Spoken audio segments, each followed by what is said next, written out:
Hello and welcome to this edition of Money in Motion video blog. This is Dan Perkins and thanks for watching. Today I want to talk about volatility, and I want to use two stocks in our portfolio, those of you that are clients of mine, to illustrate volatility that's been taking place over the last about 6 weeks. The two stocks are Mankind and Gilead.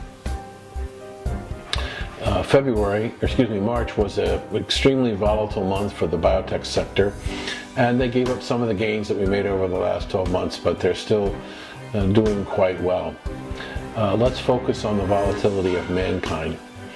I'd have to say to you that I have not seen more negative research written on a company, not based on any facts whatsoever, in order to accomplish one thing, and that was to drive down the price of the stock, because the authors of the reports were basically short the stock. Shorting means that they hope to make money by selling the stock at one price, and as it goes down they can buy it back at a lower price, making the difference. In fact, it was so rampant that on March 31st, the NASDAQ said that they were going to suspend trading on Mankind on April 1st because of the AdCom review under the FDA approval process.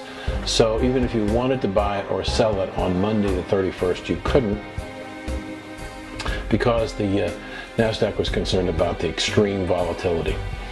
So we go through Tuesday the 1st, and all of the AdCom testimony is broadcast over the internet, and when it comes down to the final vote,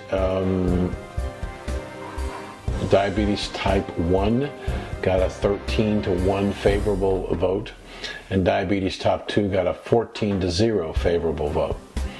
When they did open the stock went from $4 to north of $8. Not surprising.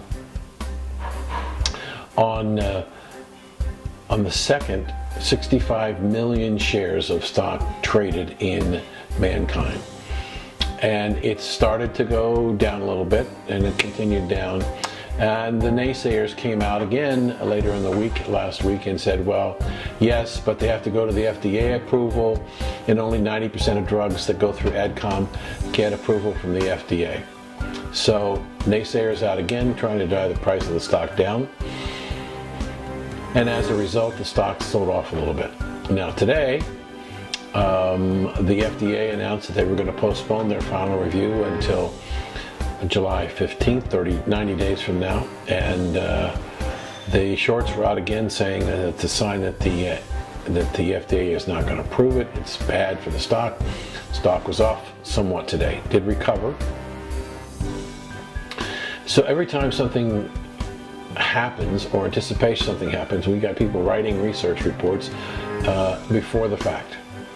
Now our other stock, Gilead, also came down in March, from a high of 82 or so down to as low as 68. It's recovered back to 72, 73. Here's a company that told us, and this was in my special report on Gilead a week or so ago, that at the end of the fourth quarter they were not going to predict the results for their new hepatitis C drug. Street now estimates maybe as much as $1.5 billion were sold in the first quarter of this year. Now, Gilead received a letter from Henry Waxman, as I pointed out in my last blog, from the House, a Democrat, thinking that the $84,000 therapy was too expensive. But one was pointed out that if you don't take the drug, you could lead to liver failure, and liver transplants cost about $1 million. So $84,000 for a cure, or something that's only about 55% effective, and the other 45% looking at liver transplants if they can get them at $1 million or so. All of a sudden maybe it doesn't look too bad. I think both stocks are due for significant upward movement based on what we call events. Let's deal with Gilead first, because they have the most current event. Sometime towards the middle of the latter part of April, Gilead will report first quarter earnings, but more important to the markets, they'll report first quarter sales for their hepatitis C drug. I'm expecting somewhere between $1.25 billion and $1.5 billion, but could be surprised. That would, at $1.5 billion, that would give us an annualized run rate of about $6 billion. Some people on the street are saying as high as $7.5 billion for the year. $7.5 billion in sales versus $11 billion in the rest of Gilead. You could see a significant move in the stock. Now, with all this sell-off, most of the major houses that follow the stock have not revised their upward price targets. Merrill's still at about $118. Some others I've seen at $103 to $108.